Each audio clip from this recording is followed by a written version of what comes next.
A few weeks ago, I was in attendance at a family gathering here in Harry Potter Land when I was struck by something rather concerning. While we sat around drinking pints of warm beer and discussing the weather, like any good British family should, I surveyed my pasty-skinned relatives and noticed a bit of an imbalance.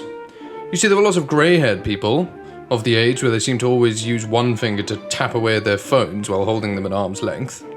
Then, there were a smaller bunch of youngish people like me, most of us hovering around the age of 30. And then, well, that was it. There wasn't anyone younger than us. My grandfather, a man who had 5 children and now has 10 grandchildren, has no great-grandchildren, and none on the horizon either, to his increasing alarm. Now, this is of course what you'd expect living in the UK, right? We know this, people here are having less kids. But most of the world are still smashing out loads of little blighters, right? Well, let's take a quick gander at some of the birth rates across Europe, shall we? What's Germany looking like? Yeesh. Okay. What about Italy? Oh boy. What about Spain? Oh Christ. Hungary? Poland? Portugal? I know, the Irish. Those Catholics know how to blast babies out like no tomorrow. Fuck me. Okay, it's probably just Europe. The rest of the developed world must be faring slightly better, right? Not so much. We've got Canada sitting on a pathetic 1.4 children per woman, Japan on a terminal rate of 1.34 per woman, and holy shit, RIP South Korea, oh my god. Even the land of the free is sitting on a concerning 1.64 per woman. Alright, but this is fine though, because surely the developing world is more than making up for this deficit. Well, seriously, even India has dropped below replacement level. India! How the fuck has this happened without anyone noticing? Honestly, I need to save each of these for separate videos, but for now, suffice it to say, the only parts of the world that don't have catastrophic plunges in birth rate are sub-Saharan Africa and some parts of the Middle East. And even in those countries, the birth rate is falling rapidly year by year. But so what? We don't need kids. The world has too many people anyway. This is a good thing for the planet. I hear this all the time from people young and old. And in my opinion, this is a load of complete and utter horseshit. And here's why. Firstly, you know that device you're watching this video on? Yeah, that was made by an assortment of 20 and 30-something-year-olds. You know those clothes you're wearing? Ditto. Almost everything we use in our day-to-day lives was built using the expertise of the middle-aged and the labor of the young. But Moongoose, what about robots and automation? Well, let me rebuff that by telling you a brief story. In 2016 and 2017, when Tesla was ramping up to release the Model 3, they attempted to automate the entire assembly line. That did not go so well. Why not? Well, among many things, robots, which are highly adept at some tasks, struggle with the sorts of things that a human toddler could manage. For example, one part of the assembly line required a loose pipe to be pushed through a hole in a door, something almost every human could achieve by the time they were out of diapers. Robots, not so much. They couldn't cope with the unpredictable bendiness of the pipe. That and many other sections of the automated assembly line had to be scrapped and manned by good old-fashioned hairless apes again.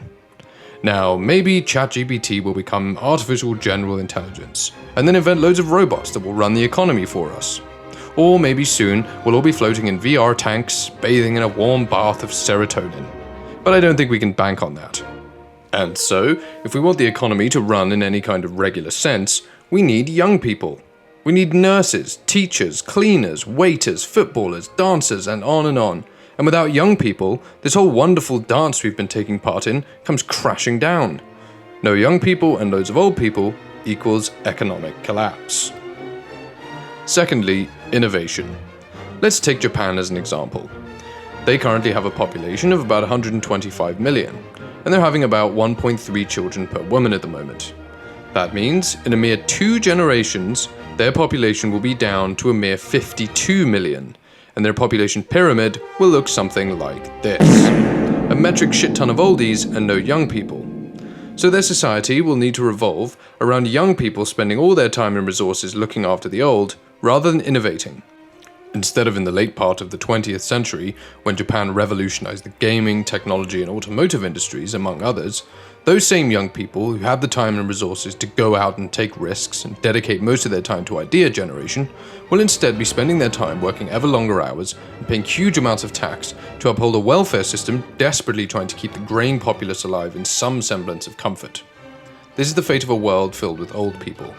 Less new ideas, less energy, less growth. There's also the argument that the lower the world population, the less chance there is for a generational genius to come along. For example, if the world shrinks from 10 billion to 5 billion humans, by the way, it's looking increasingly likely that we won't even reach the 10 billion mark, then simple mathematics tells us that there is half the chance of a new Isaac Newton, or Albert Einstein, or Mozart being born. This is another topic that's too deep for me to cover in one video, but I shall in due course. For now, suffice it to say, less young people equals less innovation. A bad thing if, like me, you harbour the hope that we can herald in a new age of enlightenment at some point in our near future as a species. Thirdly, pensions. Now, a lot of you might think you're too young to worry about this sort of thing, and that this is the domain of the boomers. But believe me, retirement will come around sooner than you think. Pensions are on the verge of nuclear disaster, and here's why. Firstly, pensions are simply made up of stocks and bonds. Stocks and bonds rely on consumption.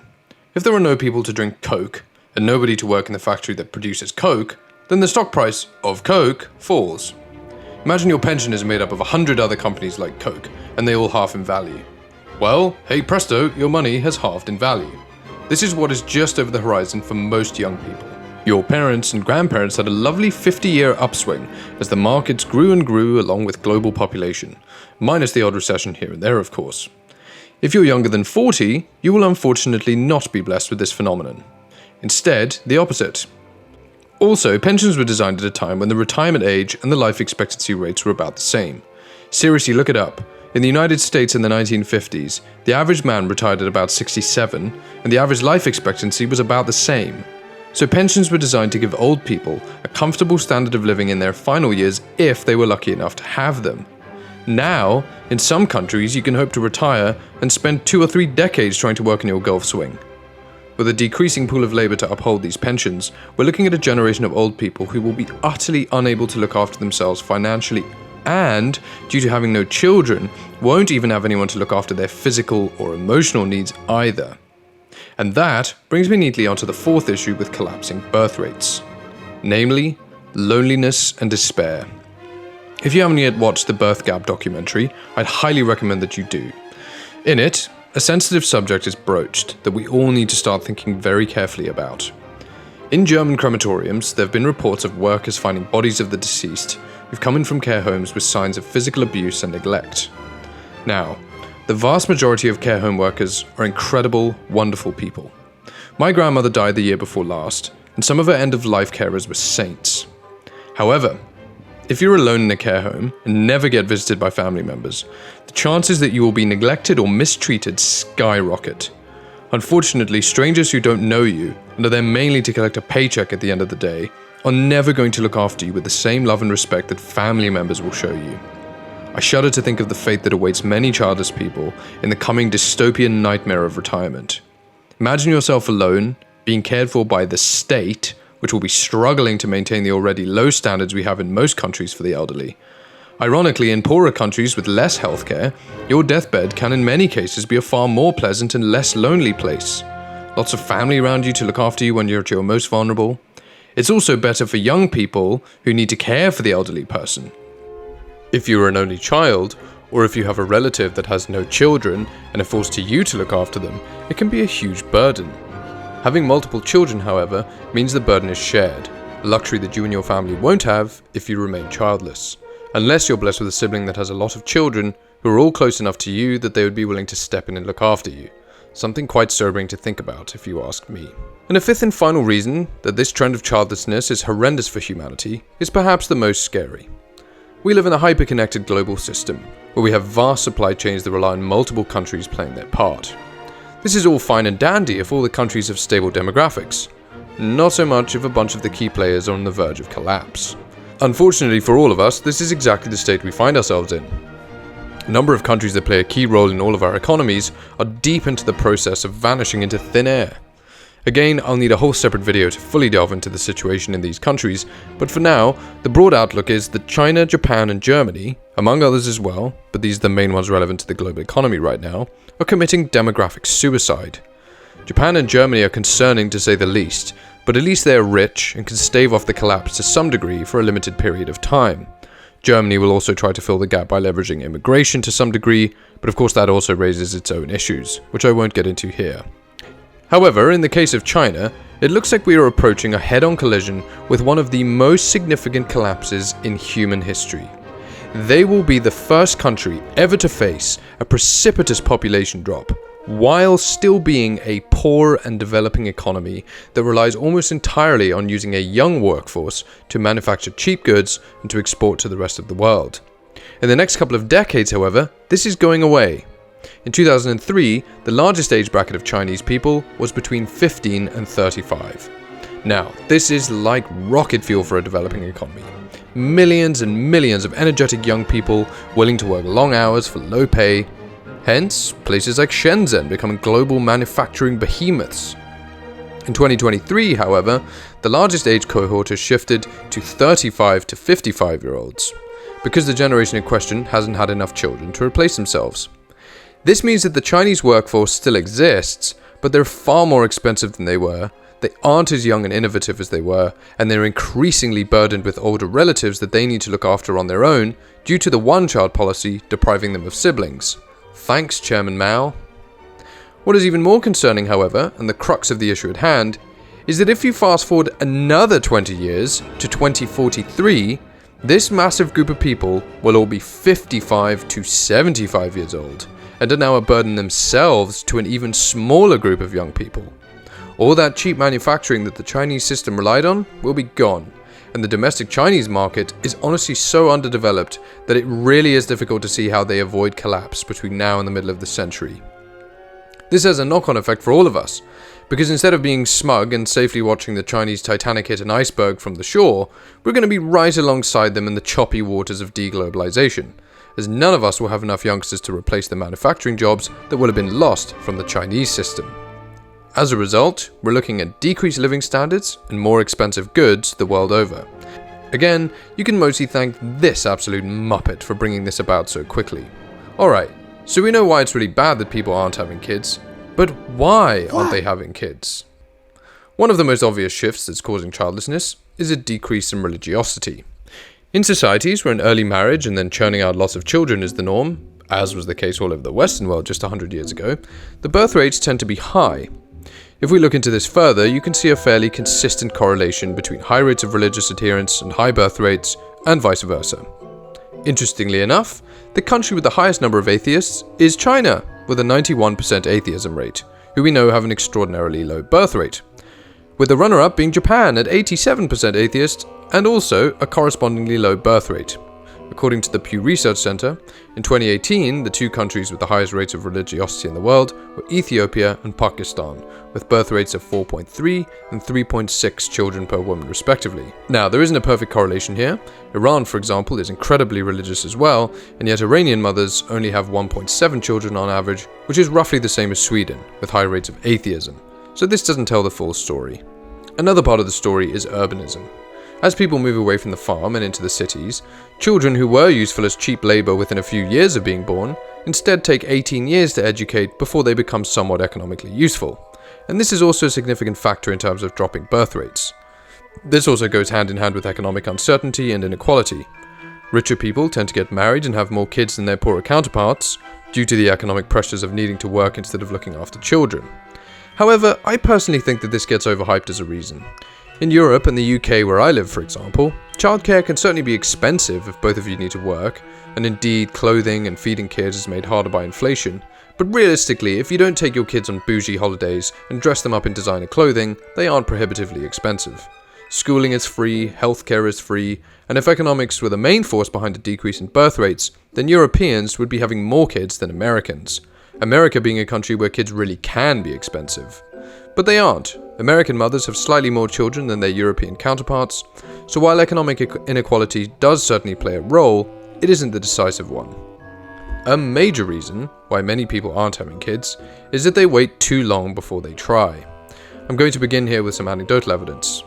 I know a handful of people who began trying for kids in their early to mid-30s and have had real issues in getting pregnant.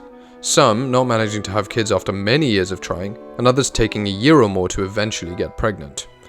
One friend of mine, unfortunately, has been informed by doctors that she'll never have biological children of her own, an outcome she could possibly have avoided if she had tried a decade or so earlier, a really heartbreaking situation. Now this is relevant to both men and women. Men certainly aren't totally off the hook here. While it's a more pressing issue for women, sure, male fertility is a factor and does decrease surprisingly fast. According to the Cleveland Clinic, male fertility starts to significantly decline at over 40, with the chances of getting your partner pregnant over a 12-month period 30% lower than men who are 30 years old or younger. So with about 1/3 of all fertility issues due to the men in the relationship, this is not something to dismiss as unimportant, as I know many men do. When it comes to female fertility, however, this is really where things start to get fraught. Women reach their peak fertility in their late teens and early 20s, with a modest decline in their late 20s and then a precipitous decline from about 32, according to the American Congress of Obstetricians and Gynecologists. From 300 to 500,000 eggs in young women, on average they are left with only 25,000 at the age of 37. That is up to a 95% reduction. And due to a large proportion of those eggs no longer being viable, your chances of getting pregnant at an advanced age is much lower than you might be led to believe if you get your fertility advice from Instagram or gossip magazines. Many of the female celebrities who become mothers later in life have spent many thousands of dollars on invasive fertility treatments and/or surrogate mothers. And even if you think you can just get rich and go down that route, it's important to note that success rates for IVF are demoralizingly low. Now, the statistics differ from organization to organization, but these were the figures I could find from the NHS, which is the National Health Service here in the UK, and as you can see, they don't make for very good reading. Some of the highlight notes are, for women over the age of 40, you're looking at an 11% or lower rate of success. Given all this, it becomes quite obvious that the trend of women delaying childbirth until their 30s and 40s is a major driver of falling birth rates. And the reason most women give for this decision is a focus on their careers. Now, I'm an only child. I was raised by a single mother with a successful corporate career under her belt. However, she's the first to say that if she could have raised 4 kids and stayed at home instead, she'd have chosen that option without any deliberation. According to the few studies that have been done on this topic in the United States, including a study conducted at the University of North Carolina at Chapel Hill and the Institute for Family Studies, of the childless women that they surveyed, it seems that roughly half of them had wanted to have children, but just didn't manage to do so on time, even if earlier in their lives they had stated a desire to remain childless. Bernard J. Shaw claims in his Birth Gap documentary that in the case of the childless women he surveyed globally, 80% of them had wished that they had had children. But let's take the lower estimates from the US studies. This would mean that in America, for example, where 15% of women over the age of 40 are childless, over 90% of the total female population, therefore, have either had or want to have children. And yet, rates of childlessness in the US keep increasing, despite this innate desire in most women. Many women are prioritizing career success in their 20s and 30s over solidifying a relationship with the goal of starting a family. Now, for a select few women, this is a solid strategy. If you are one of the few who really don't want children and derive fulfillment from your chosen profession, then great. However, this is highly unlikely to be the case for most people, men and women watching this video. Many a middle-aged person would go back and speak to their younger selves if they could, and encourage them to prioritize their relationships and family life over their careers. The fact of the matter is, if you miss your fertility window in your 20s and early 30s, you can never get those years back. However, you can always start a company, do a master's degree, write a book, make a short film, or whatever you're passionate about at any age. In fact, your new life experience and perspective gained from having children will probably make any endeavor you pursue richer and more mature. Many people also thrive in the structure that family life brings and can find that it enhances their careers rather than the opposite. A final and particularly pernicious reason I'm going to mention that causes a lot of people to decide to forego having children is that it's become a very in vogue thing to see humanity as some sort of cancerous growth on the planet. Whole organizations, often affiliated with various environmental causes, propagate the view that having kids is selfish and will lead to the destruction of the environment. I'm going to state that I disagree with this wholeheartedly. I'm thoroughly pro-human. I think we are awesome, and have the potential to improve our home planet, and indeed other celestial bodies the universe over in the future. We invented memes, pizza, lacrimosa, Shakespeare was a human. We made steam engines, planes, the original Deus Ex game, lattes, the pyramids. We put a bunch of dudes on the fucking moon. We befriended wolves and made them into our best friends. We befriended cats and allowed them to treat us like slaves. We congregate around octagonal structures while grown men punch each other in the head and then hug each other afterwards out of sheer joy and respect. And you want to tell me that humans are a virus? Well, you can fuck right off. Humans are epic. And the only way we keep this weird and wonderful game going is by, having kids is one of the most fulfilling things you can do, both for yourself and for the rest of humanity. And hedonistic pursuits like clubbing, gaming, browsing the internet, and working your way through members of the opposite sex on Tinder will not sustain you forever. Not that they're doing a great job of sustaining you now. Be honest with yourself. If you genuinely don't want to have kids, then no worries. I'm certainly not a fan of shaming people for their decisions, and child rearing isn't for everyone. If you don't want kids, you probably shouldn't have them. If you do want to have kids on the other hand but can't, I'm really sorry.